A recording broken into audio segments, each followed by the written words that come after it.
What's up guys, welcome back to the channel. In today's episode, I'm going to be installing the fuel pressure regulator, and I got a bunch of stuff right here on the table. But before I get into that, it's a nice cold day out.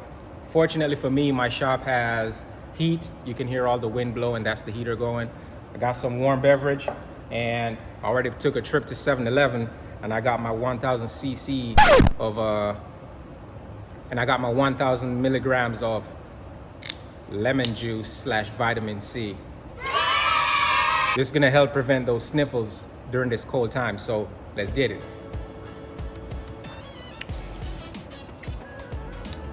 I don't care how many times you have had this, it's sour every time. It doesn't get better with time. All right, so getting into the video, I'm gonna take the camera down here and show you all the stuff that I have laid out. I'm gonna be installing the Tomei fuel pressure regulator type S. That's the smaller of the two. I think there's a large size. The S obviously is for the type small. And I also have the gauge that goes with that. I have some random fittings, -6. I have -6 lines. I have an additional fuel rail, which already tapped and drilled and has the fitting that's gonna accommodate this piece right here. And then from here, it'll go into the fuel pressure regulator and then down to the tank on the fuel return line. And then I have a bunch of other fittings here. So I have everything I'll need to get the job complete. So I'm gonna go ahead and unbox these and see what's in there. I think it comes with fittings, but I am not sure. So we're gonna find out together. Like I said, this is a stock 2J GTE fuel rail. I sandblasted it some time ago, so it looks fairly clean. That's the one that I'm just gonna take that one out, swap the injectors over. So inside the box here, it comes with 4 different fittings. You have the ends with the white, as you can see, those are threaded, and those would get screwed in to the actual fuel pressure regulator, which comes with a bracket, and it also comes with the fitting on here for your vacuum line. So it pretty much comes complete. So it's up to you, or me rather, which of the fittings I would use. If I'm going to thread everything in with -6 return lines, I would use these. Or if I'm just going to use push-on type hose with worm clamps or whatever, then I would use these. I would screw this part in and then just slide the hose over here. Obviously comes with instructions. It's in Japanese 100%, but I don't need that because I already know how to install that thing. It's just a gauge with the liquid in it, and basically I would put some Teflon tape around here and screw it into this puppy here. So in order to accommodate that, I'm gonna have to remove this fitting that they have here. So the gauge would go on one side, the fuel come in one side and out the other. So let me go over here to the car and show you what needs to happen. All right, so now we're in the engine bay, obviously. In order to do it the way I'm trying, I'm not gonna remove the manifold. However, I'm gonna have to remove a lot of the bits around it. I have to remove the throttle cable. I'm gonna separate the throttle body from the upper intake manifold here, kind of move it forward. And then I'm gonna have to remove all these little sensors, these lines, and that'll clear up enough space in here. And I'm just gonna maneuver the fuel rail and kind of pull it out like this way. Currently, these are the pink-ish, peach, whatever color you want to call that. Those are the stock 440s that comes with this engine, and I'm gonna keep those in the car for now because I really have no way of controlling if I were to put bigger injectors. So for now, I'm just trying to add that fuel pressure regulator on the system because I added the bigger fuel pump the other day, so that this is a way I can control the pressure. However, I have no way to control what the injectors are doing electronically. So for that reason, I'm gonna put the stock 440s back in until I get all the bits and pieces to go with my standalone. Then I'll put the bigger injectors in.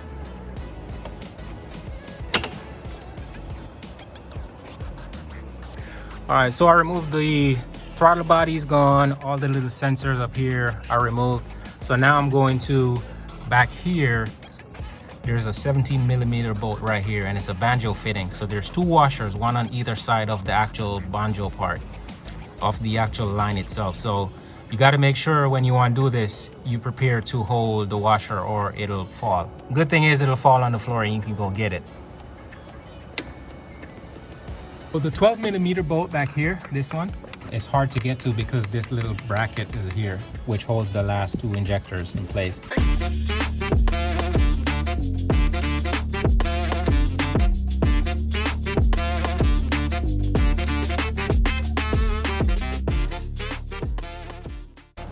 All right, so I figured out how I'm gonna run the lines, and this is gonna attach to the fuel rail, and then this is gonna come into the fuel pressure regulator, which is gonna connect to this fitting right here. So I'm just kind of putting all the fittings and hoses together, and then I'll go ahead and put them in the car. So as far as this piece is concerned, what you want to do is undo this right here, and this is -6 hose and -6 fittings. You're going to take this piece and you're going to put the hose up in there as far as it can go until it can't go any further. Just going to stick it in there and twist it as you're pushing it. Then you're going to take this opposite end of it and screw it in there all the way in. Now the good thing about these fittings, once it's tight, it really doesn't matter because you can swivel this to wherever you need it to go.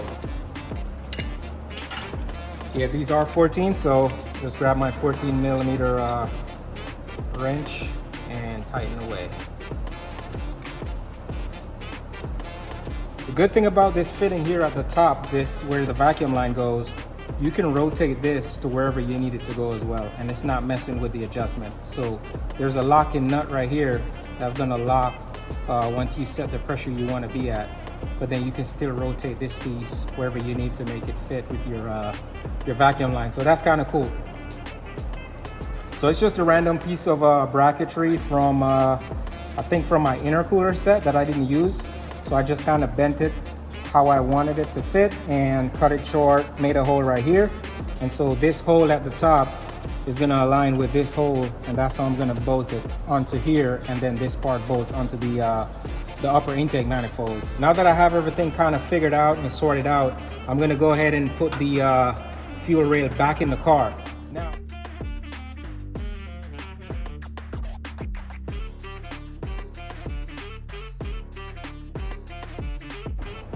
all right, so before I put anything else back in place, I'm gonna route this this line that's going from the fuel rail back to the return, which is now gonna end up in the fuel pressure regulator. I'm gonna go ahead and tighten this now, because if I wait until I have the throttle body, it's gonna be really hard to get a tool in here to tighten it. Have the regulator nice and mounted, nice and tight. Fitting that's facing straight down, that's the one that's gonna go back to the fuel tank. That's your return. And so I'm just gonna go ahead and attach the line to it. Return line is good. Now it's time to set this from the fuel rail to the regulator. I think that should be good. I'll find out if I have any leaks. Hopefully I don't, because I don't want to have to take this all apart all over again. But that's it. So now I just need to run a vacuum line, which there's a vacuum source back here where the previous fuel pressure regulator was connected. So I'm just going to use that same vacuum source to be the source for this right here.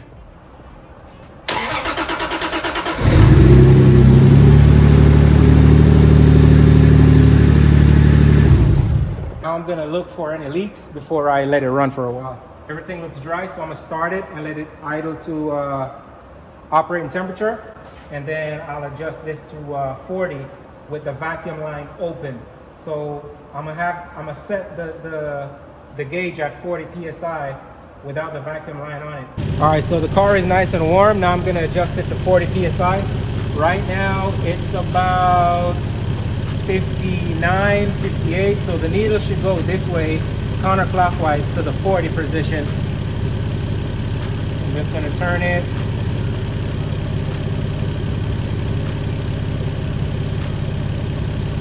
You actually see the needle going. And that's right, sitting at 40. Now I'm gonna lock it in place, the 14mm wrench. Now I have it set at 40. I'm gonna go ahead and connect the vacuum line to it.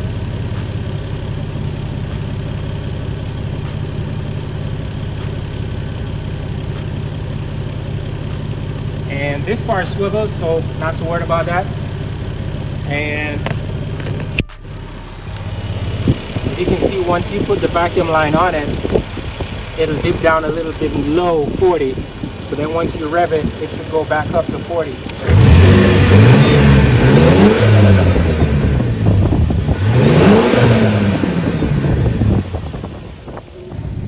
So that's a wrap, guys. Just installed the Tomei small fuel pressure regulator. It took a little bit of time because in my case I wanted to swap out the fuel rail, but it's a wrap, no leaks, everything is good, it's working like it should. So thanks for watching, see you on the next video.